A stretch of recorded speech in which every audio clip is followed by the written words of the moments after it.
നമ്മൾ സോനാമാർഗി വന്നിട്ട് ആദ്യമായിട്ട് ഫുഡ് ഉണ്ടാക്കാൻ പോകട്ടോ. ഇത് നമ്മുടെ വണ്ടി ഇവിടെ കിടപ്പുണ്ട്. സാധനങ്ങളെല്ലാം എടുത്തു. ഇത് നമ്മൾ സ്റ്റേ ചെയ്യുന്ന റൂം. അതിൻ്റെ മുറ്റത്താണ് ഇതുണ്ടാക്കുന്നത്. ഇതുണ്ട്, ഇവിടെ ഒരാൾ അരി കഴുകിക്കൊണ്ടിരിക്കുന്നുണ്ട്. അരി കഴുകി എന്നായി? അതിൻ്റെ ഓർമ്മയ്ക്ക് ഉണ്ടാക്കാനാണോ? ഉണ്ടാക്കിക്കും.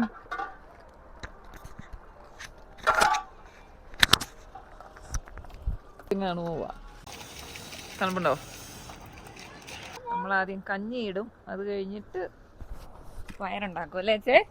ഇതുണ്ട് ആദ്യമോളെ അച്ഛൻ ആദ്യമായിട്ട് കഞ്ഞി വെക്കാൻ പോകുന്നത്.